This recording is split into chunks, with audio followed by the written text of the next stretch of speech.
Hello दोस्तों, नमस्कार। एक बार फिर से आप सभी का स्वागत है अड्डा 24/7 पर वैभव श्रीवास्तव के साथ। और उम्मीद करते दोस्तों आप सब लोग अच्छे होंगे और आप सभी की तैयारी भी अच्छी चल रही होगी। दोस्तों आज हम आपसे बात करने वाले हैं आईबीपीएस आरआरबी जीबीओ के इसके एलिजिबिलिटी क्राइटेरिया के ऊपर। दोस्तों आप सभी लोग जानते होंगे कि अभी जीबीओ जब आता है, जीबीओ में कुछ ही एग्जाम्स ऐसे हैं जो एक्सपीरियंस्ड जो हमारे बैंकर हैं उनके लिए होता है, चाहे जैसे कि वो हमारा एसबीआई सीबीओ, ठीक है ना। आप बहुत सारे बैंकों के एलबीओ आते हैं, local bank officer, central bank of India का जेडबीओ आता है, जोनल बैंक ऑफिसर, ठीक है ना। वैसे एक है जनरल बैंकिंग ऑफिसर जीबीओ, जो आरआरबी नोटिफिकेशन लेके आता है, स्किल 2 के जॉब है।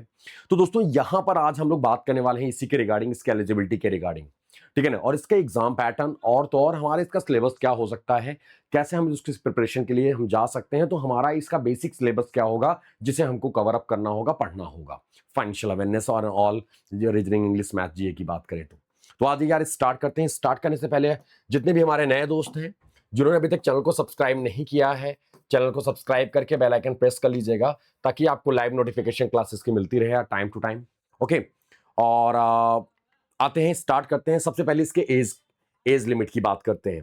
दोस्तों आईबीपीएस आरआरबी जीबीओ यानी जनरल बैंकिंग ऑफिसर की बात करें तो इसमें एज जो है हमारा, वो आपका मिनिमम एज कितना है, 21 ईयर्स का है, 21 साल। और मैक्सिमम एज कितना है दोस्तों, 32 ईयर्स का।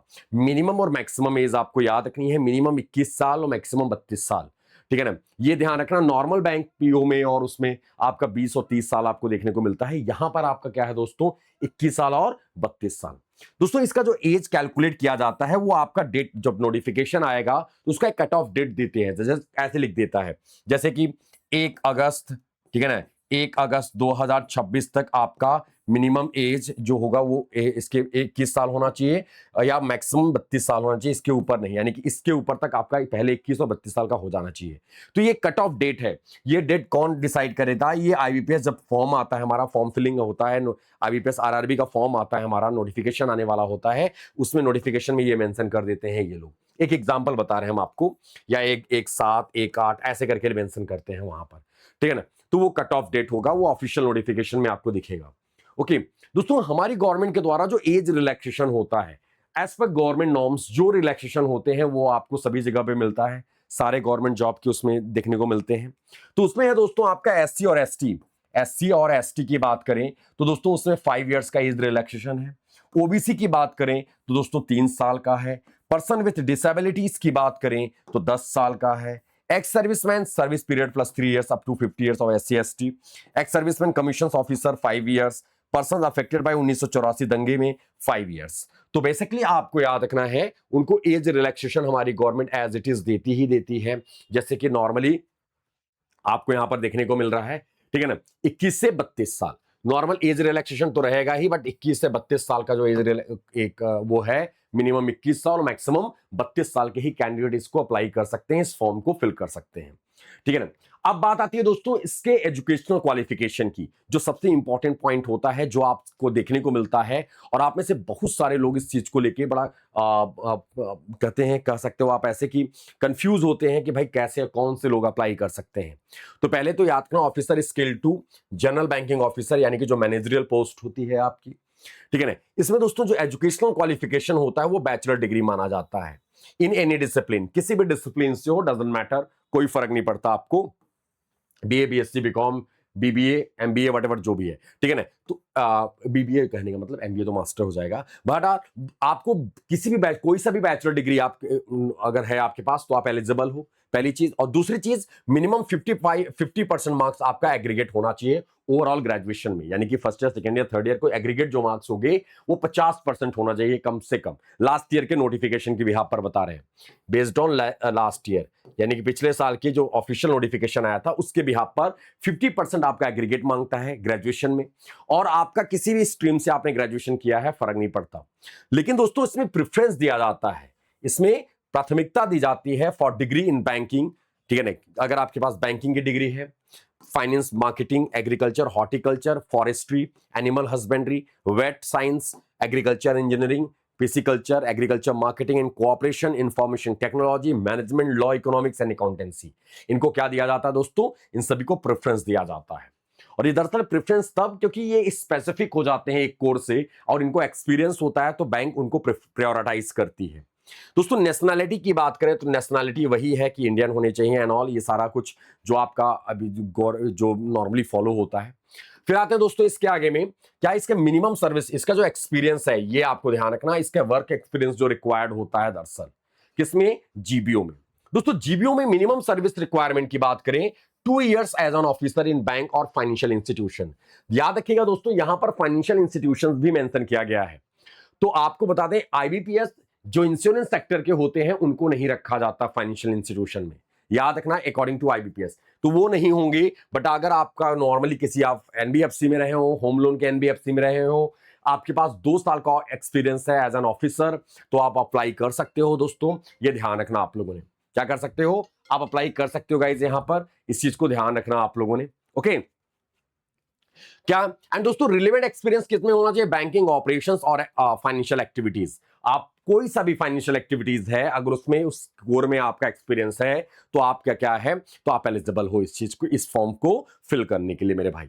अगला पॉइंट, की एरियाज ऑफ एक्सपीरियंस, जो की एरियाज होते हैं, जो बल्कि ये कहते हैं कि भाई आपकी ये मेनली फोकस एरियाज हैं, अगर आपका इसका एक्सपीरियंस है तो और एड ऑन है, अच्छा कहीं स्पेसिफिक मेंशन नहीं होता बट ये की एरिया है, समझना। Customer service and relationship manager, जैसे अगर आप आईसीआईसीआई में हो, आईसीआईसीआई में हो तो दोस्तों आपका रिलेशनशिप मैनेजर आरएम होते हैं, एक पोस्ट होता है उसमें, relationship manager, customer service and relationship manager. या फिर credit appraisal and loan processing, credit appraisal loan processing यानी लोन प्रोसेसिंग डिपार्टमेंट में हो, अप्रेजल डिपार्टमेंट में हो, ठीक है ना। Financial marketing management and accounting, risk management and compliance, lending investment और बैंकिंग फंक्शंस, ठीक है ना।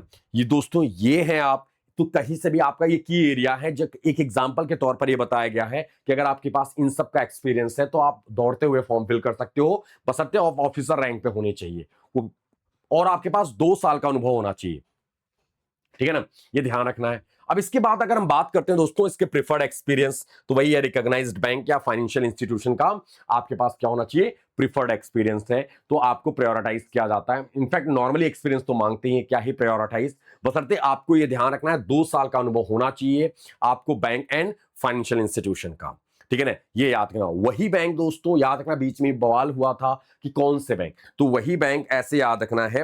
इसमें नॉर्मली इन्होंने फाइनेंशियल इंस्टीट्यूशन मेंशन किया तो कोई इशू नहीं है, कोई स्पेसिफिक बैंक नहीं है आपके पास। अगर आपके पास एक्सपीरियंस है ऑफिसर रैंक का, स्मॉल फाइनेंस बैंक का, उसका भी काम करेगा, एनबीएफसी का है, होम लोन एंड ऑल किसी चीज का, तो उसका भी ये काम करेगा।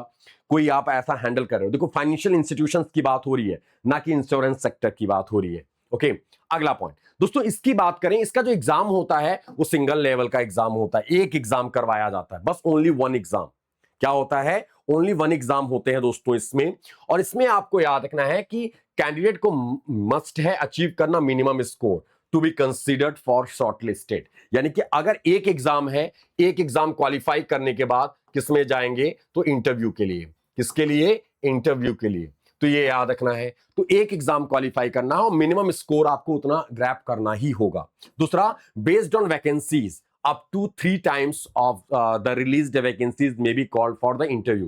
दोस्तों बेस्ड ऑन वैकेंसीज, वैकेंसीज के ऊपर बेस करती है कि उसका जो भी वैकेंसी है, जो भी नंबर ऑफ पोस्ट है, उसके 3 times, ठीक है, 3 times क्या होता है कि यहां पर कॉल किया जाता है इंटरव्यू के लिए, यानी कि एक सीट पर 3 लोग होते हैं मेनली, ऐसे याद रखना है, ठीक है ना। एंड दोस्तों अगला point, shortlisting depends on the individual test score and the total score in order of merit, यानी कि दरअसल ये अभी ऐसे नहीं, ये दरअसल किसके ऊपर डिसाइड होता है, ये आईबीपीएस डिसाइड करता है कि भाई शॉर्टलिस्टेड जो कैंडिडेट हैं ये उनके इंडिविजुअल टेस्ट स्कोर जो है उसके ऊपर बेस्ड होता है। एंड दोस्तों the final decision on the interview calls and provisional allotment is made solely by IBPS, और ये सारा कुछ डिसीजन किसके अंडर में होता है, आईबीपीएस के अंडर में होता है, इसमें आप कुछ भी नहीं कर सकते। तो बेसिकली आपको ये ध्यान रखना है कि जो भी ये कहते हैं ना, अंपायर का डिसीजन अंपायर का निर्णय अंतिम निर्णय होगा, सेम एज इट इज। यहां पर सारा डिसीजन कौन लेता है, आईबीपीएस लेता है, और आपको सेक्शन यानी कि जो आपका टाइमिंग दिया हुआ है उसी टाइमिंग में आपको आंसर करना है और उसको क्वालिफाई करना है। एग्जाम को क्वालिफाई, सिंगल एग्जाम है, सिंगल एग्जाम को आपको क्वालिफाई करना होगा, देन उसके बाद आप इंटरव्यू में जाओगे। फिर आते हैं दोस्तों इसके एग्जाम पैटर्न की बात करते हैं। आप में से कई लोगों को आइडिया होगा एग्जाम पैटर्न, अगर आपने इसके पहले एग्जाम दिया है तो, नहीं दिया तो आप सुनते चलो, यहां पर आपके सामने मैंने लगा रखा है। दोस्तों इसका एग्जाम पैटर्न की बात करें, इसमें जो सब्जेक्ट है आपका रीजनिंग है, रीजनिंग आपका हिंदी और इंग्लिश में 40 क्वेश्चन 50 नंबर का, ठीक है ना, और 30 मिनट का टाइमिंग है। कंप्यूटर नॉलेज जो है दोस्तों इंग्लिश हिंदी में दोनों में मिलेगा, 40 क्वेश्चन 20 नंबर के, 15 मिनट का टाइमिंग है। फाइनेंशियल अवेयरनेस जो है जिसमें जीए की बात करते हैं हम लोग, अभी हम आपको सिलेबस भी बताएंगे। जीए की बात करते हैं, हिंदी और इंग्लिश 40 क्वेश्चन 40 नंबर का होगा मेरे भाई, और 15 मिनट का टाइम, ओनली 15 मिनट। ये लास्ट ईयर का है, ये लास्ट ईयर के ऊपर बेस्ड है, लास्ट ईयर के जो हमारा रहा है उसी के ऊपर बता रहे हैं। अब हिंदी या इंग्लिश 4A 4B है, हिंदी या इंग्लिश लैंग्वेज, तो आपका इंग्लिश लैंग्वेज है और हिंदी लैंग्वेज है। इंग्लिश लैंग्वेज दरअसल दोस्तों हिंदी या इंग्लिश, तो हिंदी या इंग्लिश में ही मिलेगा आपको, इंग्लिश इंग्लिश में मिलेगा और हिंदी हिंदी में मिलेगा। 40 क्वेश्चन 40 नंबर का, 30 मिनट का टाइमिंग दिया जा रहा है। और क्वांट एंड डीए डीआई की बात करें, डीआई होता है quantitative aptitude and data interpretation, English और हिंदी दोनों में होगा। 40 क्वेश्चन 50 नंबर का, 30 मिनट का टाइमिंग, 120 मिनट आपको दिया जा रहा है, 200 क्वेश्चन 200 नंबर के। मेरी बात समझ में आ रही है? 200 क्वेश्चन 200 नंबर के, टोटल टाइमिंग 120 मिनट का दिया जा रहा है। दोस्तों ये उन बच्चों के लिए, उन कैंडिडेट्स के लिए सबसे महत्वपूर्ण और इंपॉर्टेंट है जो कैंडिडेट दोस्तों एसबीआई सीबीओ के लिए जा रहे हैं, जीबीओ एलबीओ के लिए जा रहे हैं, ठीक है, जेडबीओ के लिए जा रहे हैं, उनके लिए बेस्ट अपॉर्चुनिटी है, अच्छा अपॉर्चुनिटी है, अच्छी मौका है, तो आप यहां पर देख सकते हो, ठीक है ना। अब यहां पर दोस्तों आगे चलते हैं, यहां पर क्या, बट इसमें उस देखो सीबीओ में क्या होता है, मैथ्स नहीं होता, यहां पर मैथ्स है, ठीक है ना, वहां नेगेटिव मार्किंग नहीं होती, यहां नेगेटिव मार्किंग है। तो आपको ये चीजें देखने को मिलेंगी, थोड़ा सा डिफर होगा, बट आपका हाँ अच्छी खासी सैलरी होगी। और तो और एक ऐसे कह सकते हो आप ऐसे कि रीजनल रूरल बैंक में आप स्किल 2 बन के बैठोगे, तो ये अच्छी बात है। सीबीओ में और एलबीओ में जब जाते हो तो आप स्किल 1 के लिए जाते हो, यहां पर स्किल 2 के लिए जाओगे आप, यानी मैनेजरियल पोस्ट है ये आपका, सीधे एक पोस्ट ऊपर दिया जा रहा है। तो कुछ पाने के लिए कुछ तो खोना पड़ेगा, वहां नेगेटिव मार्किंग नहीं है, यहां है, वहां पर मैथ्स नहीं है, यहां पर है, तो ये चीजें तो करनी पड़ेंगी अगर आप जा रहे हो तो। दोस्तों अगर हम बात करें इसके रीजनिंग में, तो puzzle, seating arrangement, inequality, syllogism, blood relation, direction, coding decoding, alphabet, order and ranking, and दोस्तों input output and data sufficiency. English की बात करें, reading comprehension, cloze test, error detection, parajumbles, fillers, sentence improvement and vocab, ये है आपका। हिंदी में दोस्तों आपके व्याकरण, पर्यायवाची, एंटोसाइनो जिसको बोलते हैं, एंटोनिम सिनोनिम्स, ठीक है ना, मुहावरे, गद्यांश, रिक्त स्थान, वाक्य सुधार, हिंदी का है। मैथ्स की बात करें, ये जो टॉपिक मैंने जो लास्ट ईयर हम एग्जाम सेंटर पे गए थे, जो बच्चों ने मेरे को बताया, जो बच्चों ने अपडेट दिया था, उसी के बिहाफ पर है हम आपको अपडेट करा रहे हैं। मे बी थोड़ा सा अप एंड डाउन हो सकता है, मे बी कुछ कम कुछ ज्यादा हो सकते हैं, बट आप ध्यान रखना यहां पर अप्रोक्सीमेशन और सिंप्लीफिकेशन, सिंप्लीफिकेशंस कम थे बच्चों ने बताया, कुछ बच्चों ने बोला सिंप्लीफिकेशन है, कुछ ने बोला सर अप्रोक्सीमेशन था, ठीक है। नंबर 3 क्वाड्रेटिक इक्वेशन, अरिथमेटिक में percentage, profit and loss, SI CI, time and work, time speed and distance, ratio, partnership, average, ages, mixture and alligation, and boat and stream and pipe and cistern. Boat and stream, pipe and cistern, ये ऐसा तो मेरे को नहीं लग रहा है, ये मैंने ऐड कर दिया है। लास्ट टाइम पे जो बच्चों ने कुछ कुछ टॉपिक दिए थे तो वो ऐड करके उन्होंने कुछ एक्स्ट्रा टॉपिक यहाँ पे लिखे हैं, वो आप ध्यान रखना है, ठीक है ना। ये आपको पूरा का पूरा पढ़ना ही है। अब दोस्तों बात करते हैं फाइनेंशियल अवेयरनेस की, जो हम लोग का जीए है, जनरल अवेयरनेस का पोर्शन है। मेनली दोस्तों इसमें आपको क्या करना है, इसमें आपको करंट बैंकिंग तो कवर करनी ही करनी है। करंट बैंकिंग का मतलब क्या है, ऐसे बैंकिंग की न्यूज जो करंट अफेयर से रिलेट हो रहे हो, ठीक है ना। फाइनेंशियल अवेयरनेस में आपको स्कीम्स को ऊपर फोकस करने हैं, स्कीम्स प्लस आरबीआई के जो पोर्टल्स हैं, आरबीआई पोर्टल्स इसको कवर करने हैं, आरबीआई एप्लीकेशंस कवर करने हैं, आरबीआई की इनिशिएटिव्स को कवर करने हैं। ये लास्ट टाइम पे भी पूछा गया था, तो ये फाइनेंशियल अवेयरनेस में आता है, करंट बैंकिंग, ये सारी चीजें। और इसके अपार्ट दोस्तों बेसिक बैंकिंग आपको कवर करनी है, जो बैंकिंग हमारे ऑपरेशंस वाले हैं, ऑपरेशंस बैंकिंग जो है, जैसे बैंकिंग अवेयरनेस में आपका पूरा operation banking, basic banking awareness पूरा कवर है। करंट अफेयर्स भी आपको देखने को मिलेगा लास्ट 6 मंथ्स के, लास्ट 6 मंथ्स के बेसिक करंट अफेयर्स। आरबीआई आपको पढ़ना ही पड़ेगा, स्टैटिक आरबीआई का पॉइंट आपको पढ़ना पड़ेगा। फाइनेंशियल अवेयरनेस वो सारा कुछ वही सेम चीज है। फाइनेंशियल अवेयरनेस में हम लोग यहाँ पर स्कीम्स, आरबीआई सर्कुलर्स और आपके RBI portals, RBI applications, initiatives, इन सबको ऐड करते हैं हम लोग। आरबीआई एनुअल रिपोर्ट, एफएसआर, ये सब कुछ। इकोनॉमिक सर्वे एंड बजट, इससे भी क्वेश्चन देखने को मिला था, एक क्वेश्चन आया था, तो ये भी इकोनॉमिक सर्वे, गवर्नमेंट स्कीम्स मैंने बताया ही दिया। स्टैटिक जीके जो करंट से रिलेटेड होंगे, ये आपके जीए का पोर्शन होता है, बट 1-2 क्वेश्चन देखने को मिल जाता है, बहुत ज्यादा डीप में नहीं। बशर्ते हम ये बोलेंगे अगर आप इसको छोड़ भी देते हो तब भी चलेगा, लेकिन मैंने अलग से पढ़ने के लिए नहीं बोला। अगर आप करंट अफेयर्स पढ़ रहे हो तो उसके थ्रू आप स्टैटिक जीके कवर कर सकते हो। जैसे अगर आप किसी स्टेट में, एक एग्जाम्पल, आप कभी जाते हो, ठीक है ना, आप किसी स्टेट के लिए जाते हो, ठीक है ना, किसी स्टेट का न्यूज कवर कर रहे हो, एक एग्जांपल आप स्टेट कवर कर रहे हो केरल, तो आपको केरल के नेशनल पार्क आपको याद रखना है। ठीक है ना, केरल के कौन कौन से national park, Eravikulam, silent valley, ठीक है ना, नाम सुना होगा, मथिकट्टन 16, अन्नमुडी 16, ये सारे नाम, तो ऐसी चीजें आपको याद रखनी, वो स्टैटिक पोर्शन है। बैंकिंग टर्मिनोलॉजीज आपसे देखने को मिल जाता है, बैंकिंग टर्म्स तो आपको अपडेट करना ही पड़ेगा, क्योंकि इंटरव्यू में भी आपसे कोई काउंटर किया जाता है, क्योंकि आप एक्सपीरियंस रहते हो, आप बैंकर होते हो, तो बैंकर से ये उम्मीद की जाती है कि जो भी टर्म्स आज में हमारे न्यूज में या किसी कारण से हाईलाइट हो रहे हैं, उनसे रिलेटेड क्वेश्चन अगर पूछे तो आप जवाब दे सको। दोस्तों इंटरनेशनल ऑर्गेनाइजेशंस की बात करें, लास्ट टाइम पे पूछा गया था, इंटरनेशनल ऑर्गेनाइजेशंस, एक ऐसा क्वेश्चन इजी नहीं आता, थोड़ा स्टेटमेंट फॉर्म में दे सकता है आपको, तो थोड़ा सा अलग देखने को मिलेगा। जैसे क्या कि कोई एक स्टेटमेंट, एक एग्जांपल, आईएईए का, इंटरनेशनल एटॉमिक एनर्जी एजेंसी की बात करें, इससे रिलेट करके कोई क्वेश्चन आ गया, जैसे एटॉमिक एनर्जी की बात हो रही है, न्यूक्लियर पावर की बात हो रही है, ईरान यूएस का कॉन्फ्लिक्ट चल ही रहा है, आईएईए का हस्तक्षेप मांगा, ईरान ने नहीं दिया, आईएईए ने, इसका हेडक्वार्टर, ये मतलब कहने का मतलब एक कहानी, एक जो हमारा सोशियो जियोपॉलिटिक्स जो चल रहे हैं उसके ऊपर बेस्ड करके कोई क्वेश्चन काउंटर हो सकता है किसी संगठन का नाम, जैसे फीफा वर्ल्ड कप रहा इस बार, आईसीसी T20 वर्ल्ड कप रहे, तो आपके ये सारी चीजें आपको देखने को मिल सकती है किसी एक, तो इंटरनेशनल ऑर्गेनाइजेशंस के रिलेटेड क्वेश्चन आपको देखने को यहां पर मिल सकता है। इसके अपार्ट भी इसके डिटेल टॉपिक लेके आएंगे, क्या क्या दरअसल इसमें फाइनेंशियल अवेयरनेस में आपको पढ़ना है जनरल बैंकिंग ऑफिसर के नोटिफिकेशन के लिए, ठीक है ना। सो गाइस, ये आपको बेसिक आइडिया था जो आपके लिए, आपकी एलिजिबिलिटी, आपके एग्जाम पैटर्न, आपका इसमें जो सिलेबस रहा है, बेसिक सिलेबस मैंने बताया है, इसमें थोड़ा करेक्शन हो सकते हैं, ठीक है ना। मैथ वाले सर मैथ वाला और अच्छे से बताएंगे, इंग्लिश वाले मैम या हिंदी वाली मैम आपको और अच्छे से अपडेट कराएंगी, जीए को हम और अच्छी, इसको और डीप में लेके जाएंगे, एक एक टॉपिक वाइज अपडेट करा देंगे। जैसे बेसिक बैंकिंग पढ़ रहे हैं तो हम लोग टाइप्स ऑफ एटीएम पढ़ेंगे, इंटीग्रेटेड ऑम्बड्समैन पढ़ेंगे, तो ये ऐसे वाले टॉपिक भी हैं जो हम आपको एक्सप्लेन करेंगे। बहरहाल दोस्तों, आप इसको जा सकते हो, आप इनरोल करा सकते हो इस क्लास के लिए, अभी से प्रिपरेशन कर सकते हो, क्योंकि अगस्त लास्ट और सितंबर के स्टार्टिंग में आपको नोटिफिकेशन इसके देखने को मिल सकता है। दोस्तों ये आपको बता दें, इसके लिए अलग से कुछ मत करो, आपके लिए सबसे बेस्ट ऑप्शन है, आप बैंक महापैक प्लस में जा सकते हो।